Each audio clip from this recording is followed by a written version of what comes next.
আপনারা দেখছেন পশ্চিমবঙ্গে বিভিন্ন অফিসের কাছারিতে, বিভিন্ন স্কুলে, প্রাইমারি স্কুলে অনেক ফেক এসটি ধারী সার্টিফিকেট ধারীরা তারা চাকরিও করছে। আমরা নদিয়া ডিস্ট্রিক্টের প্রাইমারি এডুকেশনে আমরা দেখেছি প্রায় 65 জন আদিবাসী সার্টিফিকেট, এসটি সার্টিফিকেট বার করে তারা চাকরি করছে। তাই আমাদের আন্দোলন এই জন্যই যে আমরা গড়তে উঠবো সমস্ত দিকের আদিবাসী ভাই বোনেরা, যাতে আমাদের আদিবাসী ভাই বোনেরা সুযোগ থেকে বঞ্চিত না হয়। এখন আমাদের সঙ্গে আছে পশ্চিমবঙ্গ কল্যাণ সমিতি নদিয়া জেলা শাখার প্রেসিডেন্ট। কিছুক্ষণ আগে ডেপুটেশন দিয়ে এই মুহূর্তে বেরিয়ে এসছে। তো আমি বলি যে আজকে আপনারা ডেপুটেশনে কি কি অভিযোগ জানিয়েছেন? আমরা দীর্ঘদিন ধরে নদিয়া ডিস্ট্রিক্টে আমরা ডেপুটেশন দিয়ে আসছি ফেক এসটির বিরুদ্ধে। অর্থাৎ যারা আদিবাসী নয় তারা আদিবাসী সার্টিফিকেট নিয়ে তারা কি করছে, সার্টিফিকেট নিয়ে তারা বিভিন্ন জায়গায় পড়াশোনার সুযোগ বা চাকরির সুযোগ তারা নিচ্ছে। তাতে কি হচ্ছে, অরিজিনাল যারা আদিবাসী খেটে খাওয়া মানুষ তারা কিন্তু সেই সার্টিফিকেট নিয়ে আর সেই সুযোগ সুবিধা তারা পাচ্ছে না।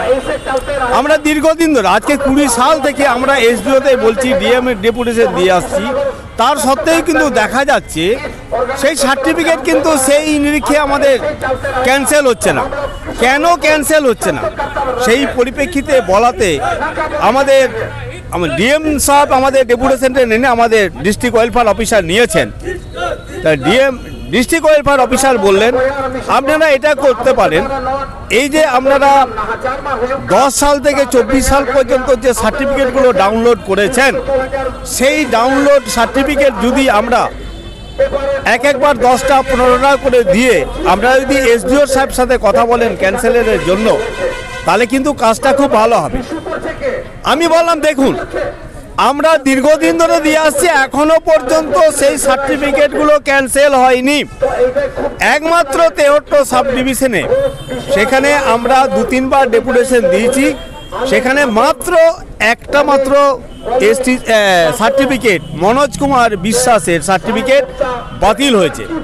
আমরা নানাঘাট সাব ডিভিশনে 3 বার ডেপুটেশন দিয়েছি, সেখানে 3 বার ডেপুটেশন দেওয়ার সত্ত্বেও সেখানে একবার ডেপুটেশন আমরা 10-15 জন করে নাম দিয়েছি, কম করে 30 থেকে 45 জনের নাম দেওয়া আছে, সেখানে তো একজন না কজনের সার্টিফিকেট ক্যান্সেল হয়েছে।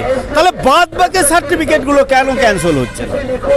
আমাদের এখানে কৃষ্ণনগর সদরেও ঠিক সেরকমভাবে আমরা ডেপুটেশন দিচ্ছি, আমরা বিসিডাব্লিউতে ডিএম অফিসেও আমরা অনেকবার ডেপুটেশন দিচ্ছি।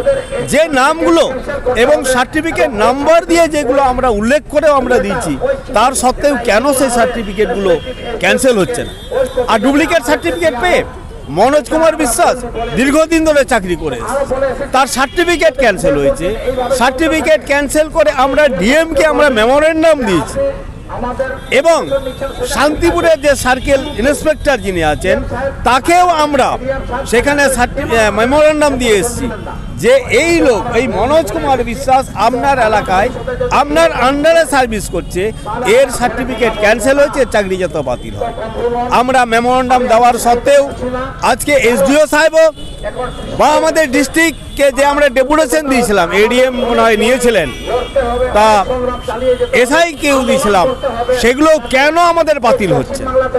আমরা চাইছি যতগুলো ফেক এসটি সার্টিফিকেট নিয়ে যায় চাকরি করছে, যারা ফেক এসটি ধারী দিয়ে বিভিন্ন স্কুলে কলেজে ভর্তি হচ্ছে, তাদের সার্টিফিকেটগুলো বাতিল হয় এবং সেই সব জায়গায় অরিজিনাল আদিবাসী যাতে সেখানে ভর্তি হতে পারে সেটাও আমি বলেছি।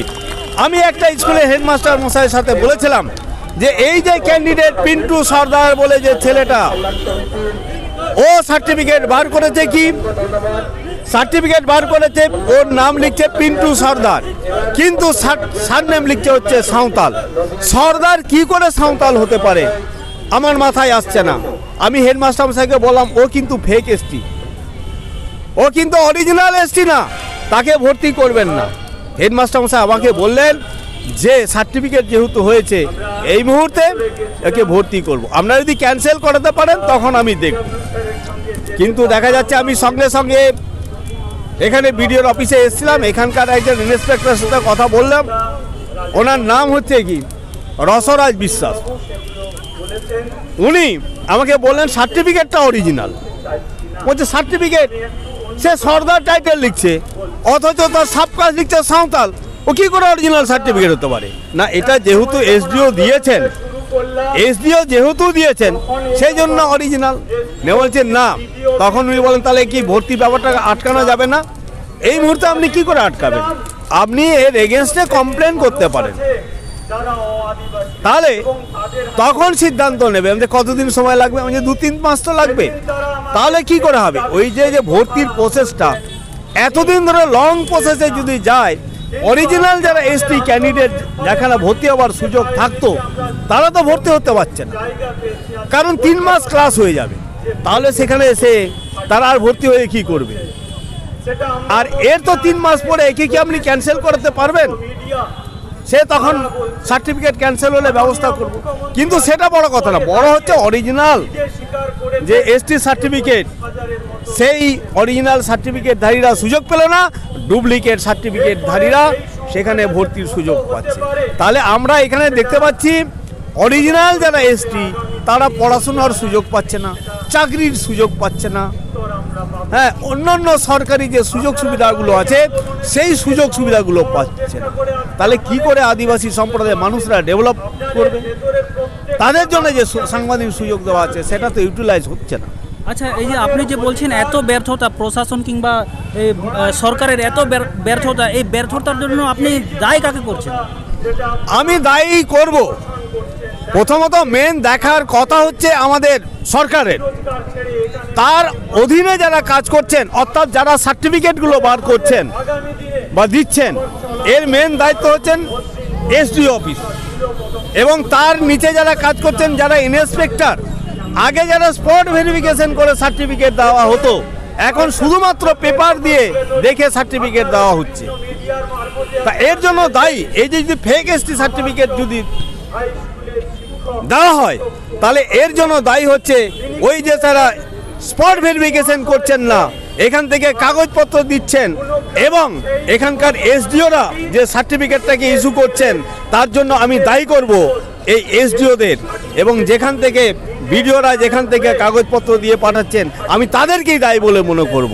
আচ্ছা, এই যে আপনি জানেন যেহেতু এই এসটি ফেক এসটি নিয়ে আপনারা দীর্ঘদিন ধরে লড়াই করছেন, আপনি জানেন কিছু শ্রেণীর মানে কিছু বয়সের যুবকের ভবিষ্যৎ কিন্তু পুরোপুরি নষ্ট হয়ে গেছে এই ফেক এসটির জন্য।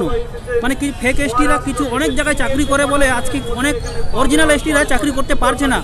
আজকে দেখলাম অনেক ছোট ছোট বাচ্চারা এসছে যারা এখনো পড়ছে, তাদের ভবিষ্যৎ সামনে যদি এই সমস্ত ফেক এসটি বাতিল না করা যায় তাদের ভবিষ্যৎ তো অন্ধকারে। আপনারা কি আশায় আছেন তাদের এই ফেক এসটি বাতিল হবে? আমরা চাইছি এই ফেক এসটি সার্টিফিকেট বাতিল হোক, নাহলে আমাদের মধ্যে অনেক শিক্ষিত ভাই বোনেরা আছেন, তারা ফেক এসটি সার্টিফিকেট বাতিল না হলে এরা চাকরি পাবে না। কারণ অনেক খেটে খাওয়া মানুষ যারা আছেন তারা কত কষ্ট করে তারা পড়াশোনা করছেন, করার সত্ত্বেও যখন চাকরি করতে যাবে, ইন্টারভিউ দেবে, তখন এইসব গরিব ঘরের ছেলেমেয়েরা, আদিবাসী ছেলেমেয়েরা, তারা তো সেখানে টাকা পয়সা দিতে পারবে না।